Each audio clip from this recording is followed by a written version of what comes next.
So kinetic theory of gas থেকে আসলে খুব সিম্পল টাইপের প্রবলেমই আসে, ওই সব কিছু দেওয়া থাকে, ওখান থেকে হচ্ছে বের করতে হয়, সিআরএমএস ভেলোসিটি বের করতে হয়, ওই রিলেটেড কোয়েশ্চেন্সই আসে সাধারণত। মাঝে মাঝে সিআরএমএস ভেলোসিটি দিয়ে দেয়, কোন গ্যাস সেটা জিজ্ঞেস করে, অর্থাৎ ক্যাপিটাল এম ক্যালকুলেট করতে হয়। আবার মাঝে মাঝে হচ্ছে উল্টাটা, ঠিক আছে, মাঝে মাঝে হচ্ছে কোন গ্যাস বলে দেয়, সিআরএমএস যেটা সেটা বের করতে হয়, ঠিক আছে। আরএমএস এর জিনিসটা হচ্ছে মোর কমন, আরএমএস ভেলোসিটির যে জিনিসটা সেটা। আরেকটা থিং যেটা হচ্ছে আমাদের, যদিও বইয়ের মধ্যে হচ্ছে ওরকমভাবে বলা নাই, কিন্তু পার্শিয়াল প্রেশারের যে কনসেপ্টটা সেটা একটু রিভিউ করে দেওয়া দরকার মনে হয়। পার্শিয়াল প্রেশারের কথা কি মনে আছে? আংশিক চাপ কেমিস্ট্রিতে আমরা পড়েছি। সো পার্শিয়াল প্রেশারের ব্যাপারটা ছিল এইরকম যে আমাদের কাছে যদি একটা কন্টেইনারের মধ্যেই যদি মাল্টিপল গ্যাসেস থাকে, ডিফারেন্ট টাইপস অফ গ্যাস থাকে, ঠিক আছে। সো ধরেন আমার N1 মোল গ্যাস আছে, ঠিক আছে, ধরো আমরা ধরে নিচ্ছি অক্সিজেন গ্যাস, আর N2 মোল গ্যাস আছে হচ্ছে নাইট্রোজেন গ্যাস, ঠিক আছে, নাইট্রোজেন গ্যাস। তো তখন আমরা জিনিসটাকে যেভাবে রিপ্রেজেন্ট করি সেটা হচ্ছে এমন যে অক্সিজেনের জন্য একটা প্রেশার কাজ করে, নাইট্রোজেনের জন্য একটা প্রেশার কাজ করে, এবং টোটাল প্রেশার যেটা সেটা হয় হচ্ছে অক্সিজেনের পার্শিয়াল প্রেশার আর নাইট্রোজেনের পার্শিয়াল প্রেশারের যোগফল, মানে অক্সিজেন এবং নাইট্রোজেনের যে পার্শিয়াল প্রেশার আছে সেগুলোর যোগফল। প্রেশার তো আবার PV is equals to nRT, তাই না? সো আমরা এইভাবে করে বলতে পারি PV is equals to nRT। তাহলে P1 এর কথা যদি বলি সেটা হচ্ছে nRT by V, এরকম কিছু, N1 RT by V, N2 RT by V। So আমরা টোটাল মোল নাম্বার যদি এখান থেকে টোটাল মোল নাম্বার হিসাব করতে যাই সেটা হয়ে যায় এমন N1 প্লাস N2, তাই না? সো আমি যদি টোটাল প্রেশার ক্যালকুলেট করতে চাই তখন আমরা এইভাবে করে লিখি N1 plus N2 RT by V। In this case যখন একই পাত্রের মধ্যে দুইটার মিক্সচার থাকবে, তো সামহাও আমরা মোল নাম্বার দুইটা ক্যালকুলেট করে যোগ করে দিলে টোটাল প্রেশার যেটা সেটা পেয়ে যাব। আর যদি পার্শিয়াল প্রেশার ক্যালকুলেট করতে বলে তাহলে ওই যে ওরকম করে P1 পার্শিয়াল মানে আলাদা আলাদা যদি হিসাব করতে বলে তখন এটা হবে এই যে এমন টাইপের N1 RT by V, আর এখানে P2 হবে কত, N2 RT by V। এইটা গেল একটা সিনারিও যেখানে একটা পাত্রে দুইটা ডিফারেন্ট গ্যাস আছে, একই পাত্রে দুইটা মাল্টিপলও থাকতে পারে, দুইটা ডিফারেন্ট গ্যাস আছে, একটা N1 মোল একটা N2 মোল, তাহলে টোটাল মোল নাম্বার হবে N1 প্লাস N2, এবং প্রেশার 1 যেটা সেটা হবে N1 RT by V, pressure 2 যেটা সেটা হবে কি N2 RT by V, আলাদা আলাদা প্রেশার। আর যদি উল্টাটা বলা থাকে তার মানে দুইটা আলাদা আলাদা গ্যাসের কন্টেইনারকে আমরা যদি অ্যাড করে দিই, একটু উপরে কনসেপ্টের নাম লিখে নাও, টপিকের নাম পার্শিয়াল প্রেশার বা আংশিক চাপ। আমরা জাস্ট একটু রিভিউ করে দিচ্ছি, ডিটেলসে যাচ্ছি না, ঠিক আছে, কারণ ট্রাস্ট মি এখন শুনে বা দেখে যতই মনে হচ্ছে নতুন জিনিস দেখতেছো, বাট এগুলো আগেও পড়ে আসছে এবং ম্যাথ আসে সহজ সাধারণত, সো এগুলো নিয়ে ঝামেলার কিছু নাই। এবং ইউজুয়ালি এই টপিকটা নাই ফিজিক্সে, মানে এটা ইনক্লুডেড থাকার কথা না, বাট তারপরেও হচ্ছে একটু আলোচনা করে দিচ্ছি, চলেন। এবার দুইটা আলাদা আলাদা কথা যদি বলা থাকে, ধরেন এখানে P1 প্রেশারে V1 পরিমাণ হচ্ছে V1 ভলিউমের গ্যাস আছে, এবং এখানে P2 প্রেশারে V2 ভলিউমের গ্যাস আছে, এবং আমরা যদি এখন মাঝখানে স্টপ কর্ক খুলে দেই, টি টেম্পারেচার সেম থাকতে হবে মাস, যদি স্টপ কর্ক খুলে দেই তখন কত হবে টোটাল প্রেশার, ঠিক আছে, খুলে দিলে টোটাল প্রেশার কত হবে। সো আমরা তখন বলি যে টোটাল প্রেশার হবে এরকম P1 V1 plus P2 V2 divided by V1 plus V2, এভাবে করে লিখতে পারি, ঠিক আছে, এইভাবে করে লিখতে পারি। কিভাবে আসলো যদি জিজ্ঞেস করো তাহলে আমাদেরকে যে PV is equals to nRT তে যেতে হবে। আমরা লিখবো এরকম করে যে N1 is equals to P1 V1 by RT, ঠিক আছে, N2 হবে এরকম P2 V2 by RT, তাহলে টোটাল মোল নাম্বার হবে N1 প্লাস N2, তাহলে টোটাল প্রেশার হবে PV by RT, আর এখানে হবে P1 V1 by RT plus এদিকে থাকছে P2 V2 by RT। তো এই হচ্ছে কথা, RT গুলো কাটাকাটি চলে যায়, V নিচে ভাগ হয়ে যায়, and here comes this partial pressure বা আংশিক চাপ। তাহলে আজকে আমরা একটা নতুন কনসেপ্ট স্টার্ট করব এবং বলতে পারি যে এই চ্যাপ্টারের মধ্যে সবচেয়ে ইম্পর্টেন্ট কনসেপ্ট হচ্ছে ওইটা, ঠিক আছে, ইম্পর্টেন্ট টপিক হচ্ছে ওইটা। আরও কিছু জিনিস আছে ছোট ছোট যেগুলো হচ্ছে আপাতত হলো ভাইয়া তোমাদের ভরসায় ছেড়ে দিতেছি। আগে ফিজিক্সে কেমিস্ট্রিতে পড়ে আসছো, ম্যাথ করতে মানে সলভ করলেই দেখবা যে হয়ে যাচ্ছে, সি শিটের মধ্যে ম্যাথ আছে দেখবা যে হয়ে যাচ্ছে, ঠিক আছে। সো ওগুলোতে আমরা সময় নষ্ট না করি, এই কনসেপ্টটা যেহেতু নতুন আমরা নতুন কনসেপ্টটাতে একটু সময় দেই, তারপরে যখন প্র্যাকটিস করব তখন তো সব কিছুই প্র্যাকটিস করবো একসাথে, ঠিক আছে। অলরাইট, সো কনসেপ্টটা হচ্ছে হাইগ্রোমেট্রি। লিখেন হাইগ্রোমেট্রি বা আর্দ্রতা মিতি। যদিও বইয়ের মধ্যে এরকম করে হয়তো বা লেখা নাই আর্দ্রতা মিতি। হাইগ্রোমেট্রি পড়তে চাই। আর্দ্রতা জিনিসটা কি বলতো? আর্দ্রতা হচ্ছে আমরা বাতাসের মানে এই যে আমাদের আশেপাশে যে বাতাস, এই বাতাসের মধ্যে কিন্তু শুধুমাত্র বাতাস ছাড়াও আরও কি আছে, বাতাস ছাড়াও হচ্ছে জলীয় বাষ্প আছে আর অন্যান্য গ্যাসেস আছে। সো বাতাস, সব গ্যাসের মিক্সচারকে যেমন বাতাস বলি, তার পাশাপাশি আবার জলীয় বাষ্পও থাকে। ওই যে জলীয় বাষ্পর যে প্রেজেন্সটা, এই ফেনোমেনন বা ঘটনাটাকেই আমরা কি বলি, আর্দ্রতা, ঠিক আছে, বা হিউমিডিটি। আর্দ্রতা বা হিউমিডিটি। সো ইউজুয়ালি তাহলে আমার যে বাতাস থাকে সেটা থাকে হচ্ছে ভেজা, ওয়েট এয়ার, ঠিক আছে, ভেজা। তো ভেজা বাতাসের মধ্যে ইউজুয়ালি থাকে ড্রাই এয়ার আর থাকে হচ্ছে জলীয় বাষ্প বা ওয়াটার ভেপার। সো এই যে ওয়াটার ভেপার যে থাকতেছে এইটাকেই আমরা কি বলতেছি, এইটাকেই আমরা হচ্ছে আর্দ্রতা বলতেছি বা হিউমিডিটি বলি, ঠিক আছে, হিউমিডিটি। এখন হিউমিডিটির পরিমাণ মানে এক্স্যাক্ট পরিমাণ বের করা যেতে পারে কোন একটা নির্দিষ্ট পরিমাণ বাতাসের জন্য, যদিও সেটা করাটা হচ্ছে মানে নট দ্যাট মাচ প্র্যাকটিক্যাল। আমরা আরেকটু সিম্পলিফাই করে ফেলি আসলে। সো আর্দ্রতাকে আমরা দুই ভাগে ভাগ করতে পারি। আর্দ্রতার কনসেপ্টটা তো বুঝছি, আর্দ্রতা কি। এই যে যেমন ধরো বাংলাদেশে একটা কথা আমরা বলি না যে বাংলাদেশের গরমটা কিন্তু যে ভ্যাপসা গরম যেটা বলি, ঠিক আছে। সো ভ্যাপসা গরম কেন বলি? ঘাম বেশি হয়। দেখবো যে শীতের দিনেও রোদের মধ্যে গেলে, হ্যাঁ রোদের অ্যাঙ্গেলও কম থাকে তখন, মানে অ্যাঙ্গেল বেশি থাকে, তার মানে হচ্ছে তোমার কম থাকে বেশি থাকে, আম নট শিওর যে কোনটা কি, মানে খাড়া থাকে না আর কি, সূর্য একটু বাঁকাভাবে হচ্ছে এসে করে, রেগুলো থাকে আর কি। সো এই জন্য এমনিও হিটও কম থাকে, বাট স্টিল তুমি দেখবে রোদে অনেকক্ষণ ধরে হাঁটলেও তোমার খুব একটা বিরক্ত লাগতেছে না।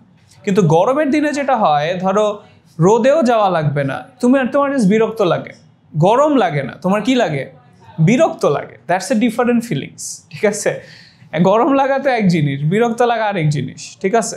বিরক্ত লাগে কেন? কারণ হচ্ছে আমরা ঘেমে যাই এবং ঘামগুলো কি হয় না, ঘামগুলো হচ্ছে শুকাতে যায় না, বিকজ বাতাসে কি বেশি, হিউমিডিটি বেশি বা জলীয় বাষ্প পরিমাণ বেশি, আমরা আর্দ্রতা বেশি বলি, ঠিক আছে। সো হিউমিডিটি বেশি হওয়ার কারণে বাংলাদেশ হচ্ছে একটু আনকমফোর্টেবল, ঠিক আছে। যারা সৌদি আরবে যদি যাও বা অলরেডি যাও বা যদি কেউ যেয়ে থাকে তাদের কাছ থেকে শুনতে পারো যে ওখানে টেম্পারেচার অনেক বেশি থাকে, 40 থাকে, 42 থাকে, বাট গরম লাগে না। মানে হচ্ছে গরম লাগে না মানে বিরক্ত লাগে, ঠিক আছে। গরম লাগে, পুড়ে যায়, কিন্তু হচ্ছে ওই যে ঘাম যেহেতু হয় না, তার মানে হচ্ছে তোমার ফিলস গুড আর কি, ঠিক আছে। বাংলাদেশের মতো স্যাঁতস্যাঁতে লাগে না। তো যাই হোক, back to the topic. So আমরা আর্দ্রতাকে দুইটা ভাগে ভাগ করতে পারি।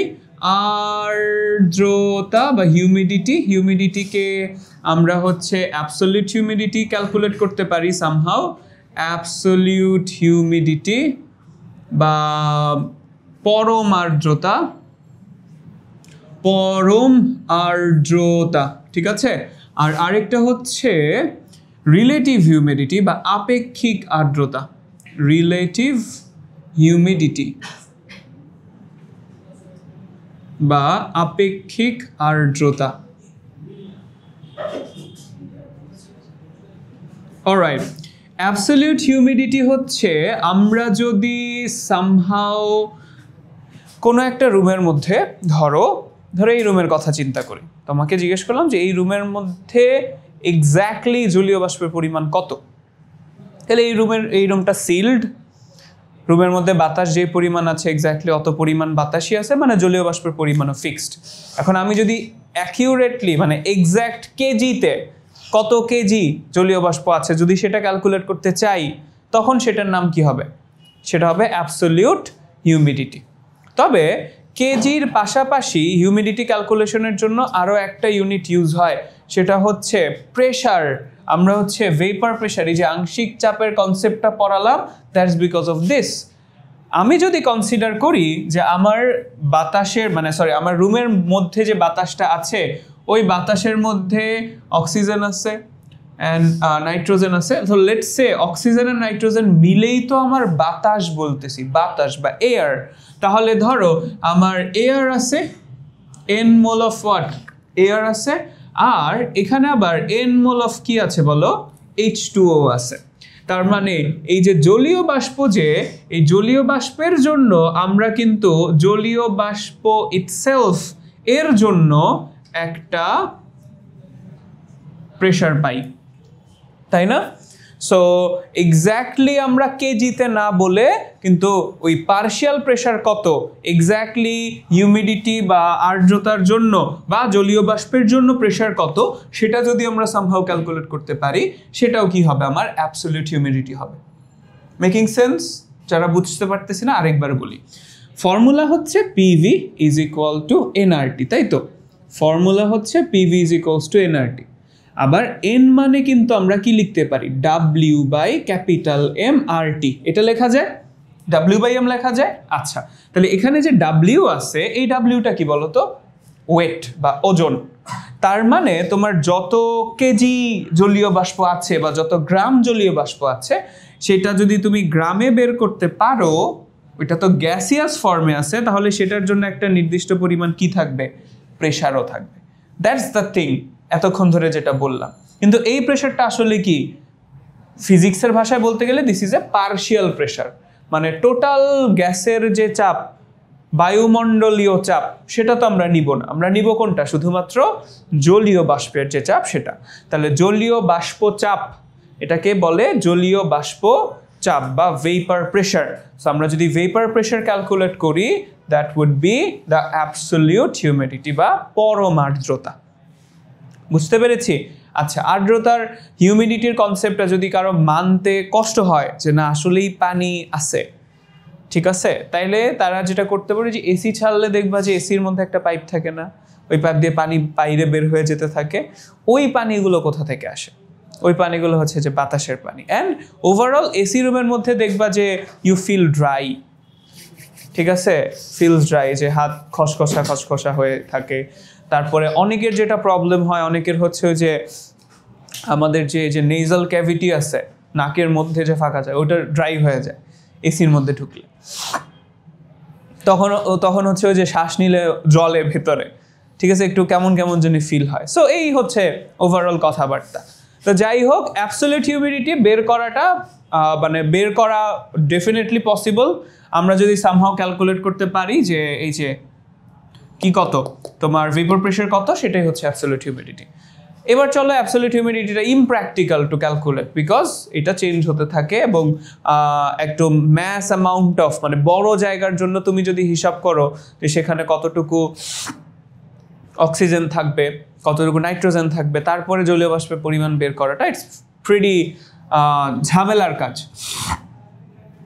এই জন্য ডে টু ডে লাইফে আমরা যেটা ইউজ করি সেটা হলো রিলেটিভ হিউমিডিটি।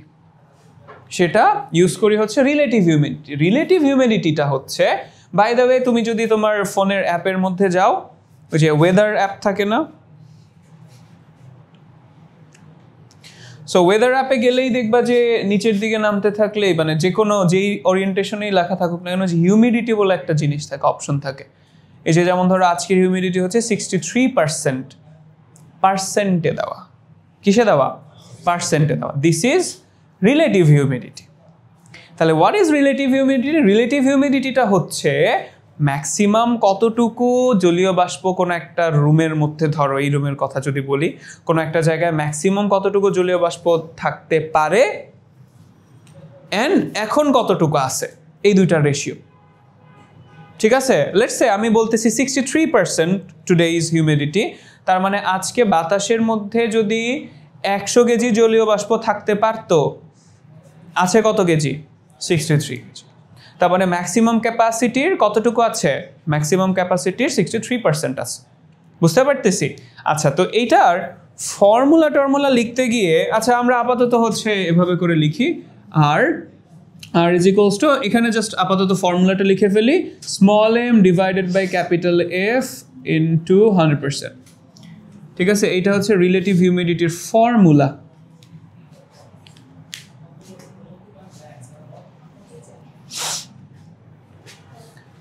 আচ্ছা, এখন এইটা বুঝতে গেলে আমাদেরকে আর একটু অন্যান্য বিষয় নিয়ে কথাবার্তা বলতে হবে, একটু অন্যান্য বিষয় নিয়ে আলোচনা করতে হবে। চলো শুরু করি।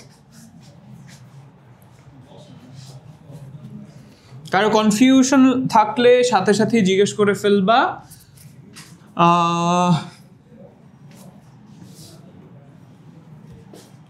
কারণ হচ্ছে কনসেপ্টটা একদমই তোমাদের জন্য নতুন, সো বুঝতে গেলে হচ্ছে হয়তো একটু প্রবলেম হইতেই পারে। সো কনফিউশন মনের মধ্যে না রেখে কোয়েশ্চেন করে ফেলবা সাথে সাথে, ঠিক আছে? এখন আসেন নেক্সট যে টপিকটা নিয়ে আলোচনা করবো, যে স্মল এফ কি ক্যাপিটাল এফ কি, সেটা বলার আগে এটা নিয়ে আলোচনা করা দরকার। সেটা হলো যদি হোয়াট ইফ এই রুমের মধ্যে যেই বাতাস আসে সেটাতে যতটুকু জলীয় বাষ্প থাকা পসিবল ঠিক অতটুকুই আছে, যদি সেটা হয়, তার মানে রিলেটিভ হিউমিডিটি কত? 100%। What do we call that air? ওই বাতাসটাকে আমরা বলি স্যাচুরেটেড এয়ার বা সম্পৃক্ত বাতাস। কি বলি? স্যাচুরেটেড এয়ার বা সম্পৃক্ত বাতাস, ঠিক আছে? তাহলে এই যে ক্যাপিটাল এফ মানে অ্যাকচুয়ালি, আচ্ছা আর একটু কিছুক্ষণ আগে যেটা বললাম যে অ্যাবসলিউট হিউমিডিটি বের করার দুইটা অপশন, একটা হচ্ছে কেজিতে বের করা, যেটা হচ্ছে ইমপ্র্যাকটিক্যাল, কারণ গ্যাসের জন্য আমরা এমনিও কেজি ইউজ করি না। গ্যাসের সবচেয়ে গ্যাস কতটুকু আছে, কি আছে না আছে, এটা বোঝানোর জন্য সবচেয়ে বেস্ট উপায় হচ্ছে কি? প্রেশার, গ্যাসের প্রেশার। যেমন ধরো তোমরা বাসায় সিলিন্ডার ইউজ করি, এলপিজি গ্যাসের যেটা, ঠিক আছে? ওইটার মধ্যেও যে রেগুলেটর থাকে না, উপরে বন্ধ করা যায়, ওখানে অনেক রেগুলেটরের মধ্যে দেখবে ওই যে একটা কি থাকে, একটা প্রেশার নব লাগানো থাকে। ওটা দেখলেই বোঝা যায় যে কতটুকু গ্যাস আছে, ঠিক আছে? ওটা দেখলেই বোঝা যায় কি যে কতটুকু গ্যাস আছে। একটা জিনিস কি খেয়াল করছো, কারো ওই যে সিএনজি দিয়ে চলার সময় অথবা সিএনজি রিলেটেড যে নিউজগুলো হয়, তখন দেখে না বলে যে গ্যাসের প্রেশার নাই, কখনো বলছে যে গ্যাস নাই, না, কি বলে? গ্যাসের প্রেশার নাই। So gas actually in real life গ্যাসটাকে, গ্যাসের অ্যামাউন্ট হিসাবই করা হয় কি দিয়ে? প্রেশার দিয়ে। প্রেশার আছে মানে গ্যাস ঢুকতে থাকবে ভিতরে, ঠিক আছে? সো প্রেশার দিয়ে। তাইলে এখন আসো অ্যাবসলিউট হিউমিডিটি যেটা একদম অ্যাকিউরেট, সেটা আমরা কি দিয়ে বের করি? যে জলীয় বাষ্প চাপ দিয়ে, ঠিক আছে? এখন যখন জলীয় বাষ্প চাপ সর্বোচ্চ হয়ে যায়, ম্যাক্সিমাম হয়ে যায়, তখন ওই বাতাসটাকে আমরা কি বলি? স্যাচুরেটেড এয়ার বা সম্পৃক্ত বাতাস। আর যদি কম থাকে তখন কি? আনস্যাচুরেটেড এয়ার বা অসম্পৃক্ত বাতাস। সম্পৃক্ত বাতাস কখন হয়? এইটার এক্সাম্পল দেওয়াটা একটু টাফ। অসম্পৃক্ত তো এখন অলওয়েজই আমরা। সম্পৃক্ত কি হয় ভাইয়া? হ্যাঁ, সামটাইম সম্পৃক্ত হয়, এবং যখন সম্পৃক্ত হয় তখন অবস্থা খারাপ হয়ে যায়। কখনো কি তোমাদের মনে আছে কি 2016-17 সালের দিকে তোমরা কতটুকু তখন? 3-4-এ। তাইলে তোর মনে থাকলেও কোনো লাভ নাই, ঠিক আছে? তো যাই হোক, ওইখানে ওইরকম কোনো একটা দিনে বাংলাদেশে এমন ঢাকার মধ্যে এমন অবস্থা হয়ে গেছিল যে টাইলস হচ্ছে ভিজে যাইতেছিল, ঠিক আছে? And if you ever see, কখনো যদি দেখো আর কি, যে দেখবা যে টাইলসের মধ্যে পানি জমে আছে, টাইলস ভেজা ভেজা হয়ে আছে, ফোটা ফোটা পানি জমে আছে, ঠিক আছে? সো ইউজুয়ালি টাইলস করা রুমেই এটা ভালো বোঝা যায়, and it's not a regular phenomenon, এমন না যে প্রতিদিন দেখবা বা মাঝে মাঝেই দেখবা, ও অনেক বছর পরপর হতে পারে। সো টাইলস রুমে কেন হয়? বিকজ টাইলসের উপরে যে সিরামিকের একটা কোটিং দেওয়া থাকে, যেটা হচ্ছে নন পোরাস, হচ্ছে ছিদ্র থাকলেও খুব কম। নর্মাল যে ফ্লোর, সেই ফ্লোরের মধ্যে তো অনেক ছিদ্র থাকে। সো নর্মাল ফ্লোরে দেখা যায় যে জলীয় বাষ্প জমে না, বাট টাইলস তো হচ্ছে যে সিরামিকের কোটিং দেওয়া থাকে উপরে, সো পানি ওখানে জমে থাকে আর কি, ভেতরে অ্যাবজর্ব হয় না। সো যেটা বলতেছিলাম সেটা হচ্ছে হোয়াট অ্যাবাউট যখন স্যাচুরেটেড হয়ে যাবে তখন যেটা হয় পানি জলীয় বাষ্প হচ্ছে প্রেসিপিটেট করতে থাকে, অধক্ষিপ্ত হইতে থাকে, মানে পানি হিসেবে জমা হইতে থাকে। আমরা বলি ডিউ পয়েন্ট বা শিশির, ঠিক আছে? ডিউ পয়েন্ট মানে ডিউজ বলি বা শিশির বলি, শিশির জমতে থাকে। সো ধরো এই রুমের মধ্যে এখন যেই পরিমাণ বাতাস আছে, মানে সেটার মধ্যে যদি আমরা জলীয় বাষ্প দিতে থাকি, জলীয় বাষ্প দিতে থাকলে যেটা দেখবো আমরা সেটা হচ্ছে যে দেয়ালগুলো ভিজে যাইতেছে। এটাই দেখবো যে দেয়াল কি হচ্ছে, ভিজে যাচ্ছে। তার কারণ বাতাসে যে পরিমাণ জলীয় বাষ্প ওই পরিমাণ এর থেকে বেশি আর ধরে রাখতে পারতেছে না, এক্সট্রাগুলো তখন কি হয়ে যাবে, পানি হয়ে যাবে, তখন আর বাষ্প থাকবে না, কি হয়ে যাবে, পানি হয়ে যাবে। ঠিক আছে? ওই জিমের স্টিম রুম থাকে না, ওইখানে ঢুকলেও মোটামুটিভাবে ফিল করা যায় বা দেখা যায়, বা ভিডিও দেখলেই হবে স্টিম রুমের। সো দেখবা যে স্টিম রুমের মধ্যে, স্টিম রুম মানে যে স্টিম হইতে থাকে, তো নাম তো স্টিম রুম, মানে উৎপন্ন হচ্ছে স্টিম। দেখবা যে দেয়াল ভিজা, সব ভেজা, আশেপাশে খালি পানি আর পানি।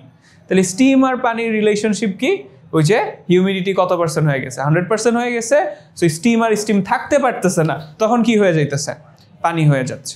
আচ্ছা, এত কথা কেন বললাম? এত কথা বললাম তার কারণ হচ্ছে এফ বোঝানোর জন্য। What is this F? এই এফটাকে আমরা বলি saturated vapour pressure, saturated vapour pressure বা সম্পৃক্ত জলীয় বাষ্পচাপ।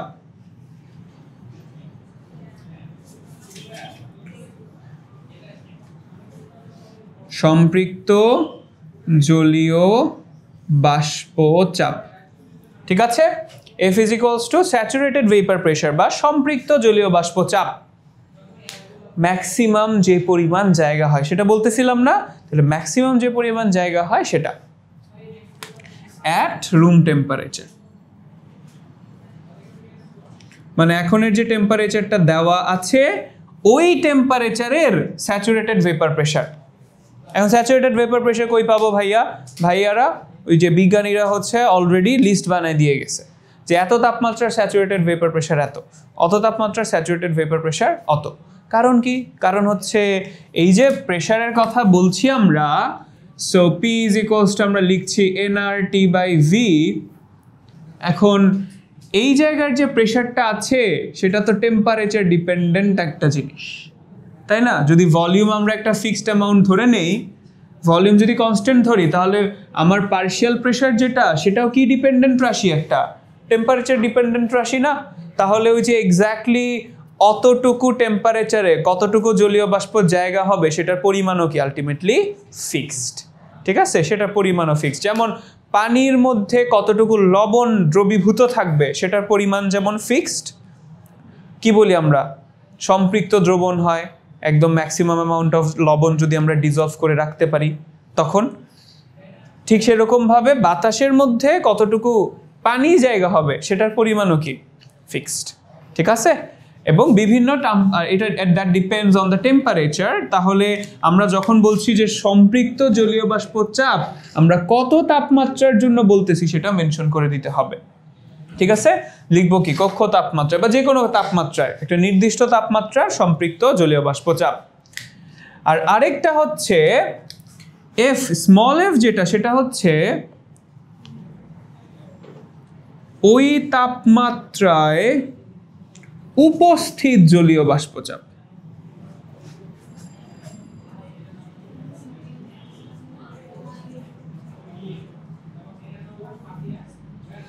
উপস্থিত জলীয় বাষ্পচাপ অর্থাৎ ভেপার প্রেশার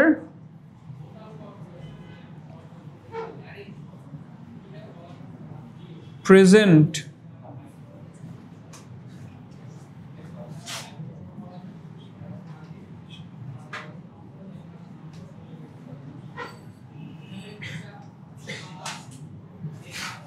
আচ্ছা,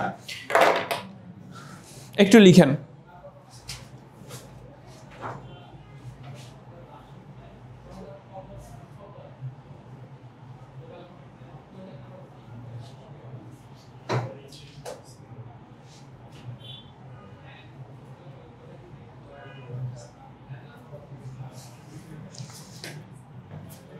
আচ্ছা, লেখার পরে যদি লেখা হয়, এবার আরেকবার কথাগুলো শোনো। তাহলে আমরা রিলেটিভ হিউমিডিটি বলতেছিলাম ওই জিনিসকে, যে উপরে থাকবে এখন যে পরিমাণ জলীয় বাষ্প আছে ডিভাইডেড বাই ম্যাক্সিমাম কতটুকু জলীয় বাষ্প থাকতে পারে। এখন ম্যাক্সিমাম অ্যামাউন্ট অফ জলীয় বাষ্প যখন থাকে তখন আমরা বাতাসটাকে কি বলি? Saturated air. এবং স্যাচুরেটেড এয়ারের মধ্যে যে পরিমাণ জলীয় বাষ্প থাকবে সেটার জন্য কি থাকবে? একটা পার্শিয়াল প্রেশার থাকবে, সেটাকে আমরা বলি কি? Vapour pressure. তাহলে স্যাচুরেটেড ভেপার প্রেশার সেটা হচ্ছে ম্যাক্সিমাম কি পরিমাণ জলীয় বাষ্প থাকতে পারে সেই জিনিসের ইন্ডিকেটর। ঠিক আছে, এই ক্যাপিটাল এফ দিয়েই আমরা বুঝি যে ম্যাক্সিমাম কতটুকু জলীয় বাষ্প থাকতে পারে। ওকে, যদিও আমরা ক্যালকুলেট করছি কিসে? প্রেশারে। আর উপরে হচ্ছে এখন এখানে কতটুকু আছে। ধরো আমি তোমাকে বললাম যে তুমি 3 প্লেট কাচ্চি খাইতে পারো। ঠিক আছে, কাচ্চি কি আপনাদের পছন্দ? কাচ্চি পছন্দ না এমন কেউ আসো? আস ভাই, আস মানে কাচ্চির মতো একটা, ঠিক আছে না, আই রেসপেক্ট দ্যাট ফুড, মানুষজন অনেক পছন্দ করে, ঠিক আছে, বাট অনেক বেশি বেশি বেশি বেশি মানে সব কিছুই বেশি বেশি ওটার মধ্যে। এত মশলা টশলা খাওয়া যায়? কাচ্চি বাঙালি খাবার না। বাঙালি খাবার হচ্ছে খিচুড়ি, তারপরে হচ্ছে বিরিয়ানি, এগুলো হচ্ছে মুঘল বাংলাদেশি খাবার। কাচ্চি তো হচ্ছে থাকার না বললাম না, এটার মশলাটা না মুখে লাগে না। তেহারির মশলা তো ধরো ডিস্ট্রিবিউটেড, ঠিক আছে। কাচ্চি যে সংযম, ঠিক আছে, যত বেশি বেশি বলবো মনে মনে ভাববা যে না রোজা, ঠিক আছে, চিন্তা করা যাবে না। তো কাচ্চি যেটা হয়, কাচ্চি রান্নার প্রসেসটাই তো এমন না, ফার্স্টে ভাত দেয়, তার উপরে যে মাংস টাংস দিয়ে দেয়, তারপরে হচ্ছে আবার ভাত মানে চাল দেয় আর কি। ঠিক আছে, প্রবলেমটা তো ওইখানেই যে ওই যে মশলা সব এক জায়গায় থাকে, কিছু জায়গায় থাকে কিছু জায়গায় থাকে না, মানে কি একটা অবস্থা। তার চেয়ে তেহারি খাও কি সুন্দর করে নাড়াচাড়া করে। Alright, back to the topic. তো ধরো তুমি 3 প্লেট তোমার পছন্দের যে বিরিয়ানি আছে সেটা খাইতে পারো, তার মধ্যে তুমি খাইছো হচ্ছে হাফ প্লেট, ঠিক আছে। তাহলে তোমার ওই যে আপেক্ষিক অ্যাপেটাইট, ঠিক আছে, সেটা কত হয়েছে বলেন তো? কত %?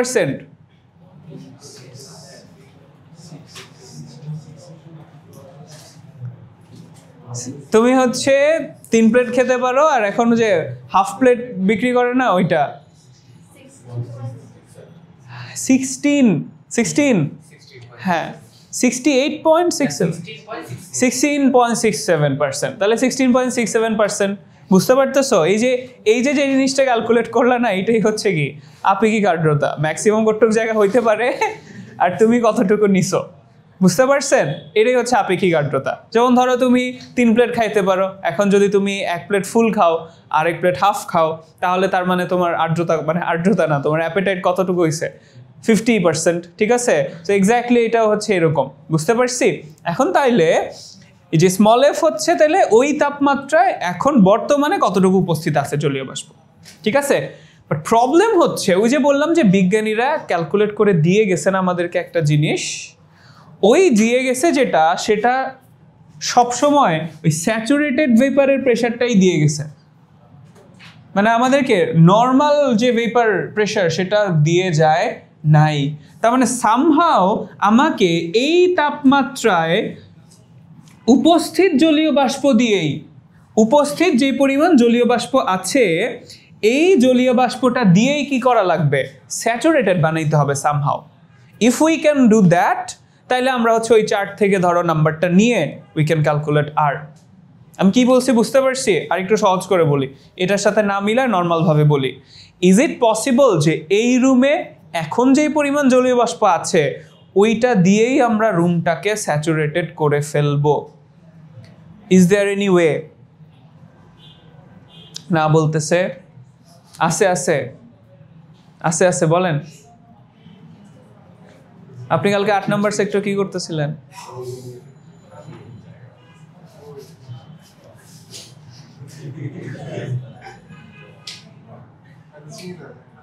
8 নম্বর চিনেন না? না, আচ্ছা, আমি যে দেখলাম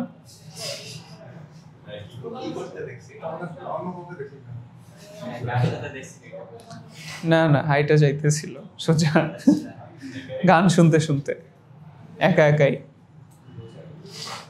ও মনে মনে ভাবতেছে বেঁচে গেলাম এইবার। আরেকদিন তো অবশ্য আরেকজনের সাথে দেখছি 8 নম্বরে ঢোকার আগে।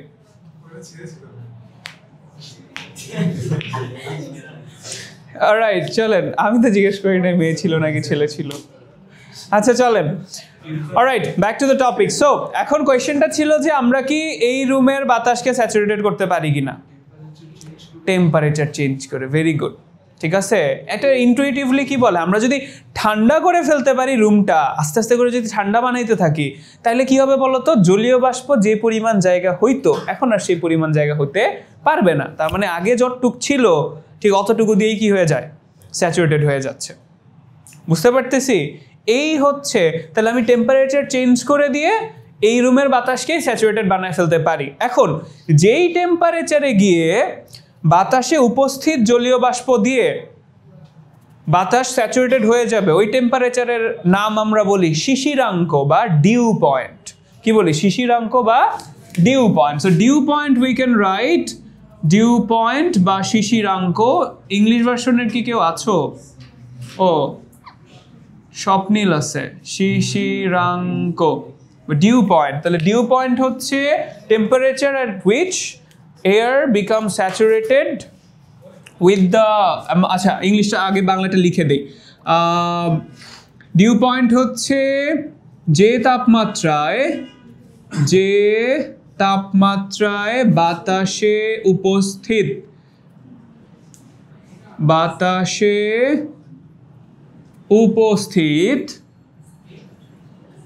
জলীয় বাষ্প, বাতাসে উপস্থিত জলীয় বাষ্প দিয়েই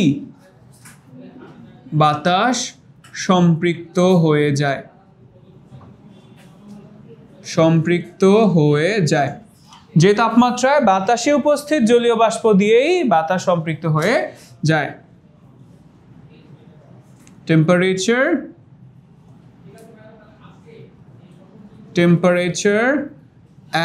at which air becomes saturated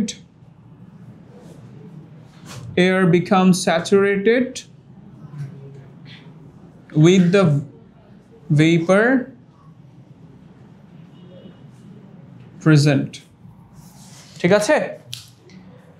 তাইলে এই যে নিচের যে লাইনটা লিখছি, ওই তাপমাত্রায় উপস্থিত জলীয় বাষ্প চাপ, এখানে যেই পরিমাণ জলীয় বাষ্প আছে, আর এখন যদি আমি এই রুমকেই জাস্ট শিশিরাঙ্কে নিয়ে যাই, তখন জলীয় বাষ্পের পরিমাণ চেঞ্জ হবে?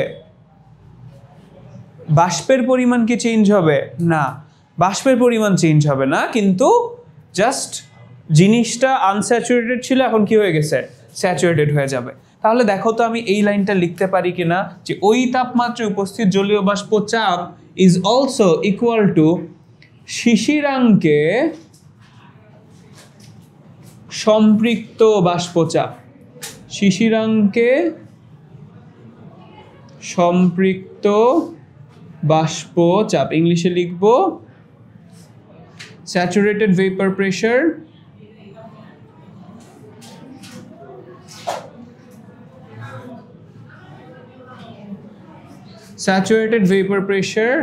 at dew point।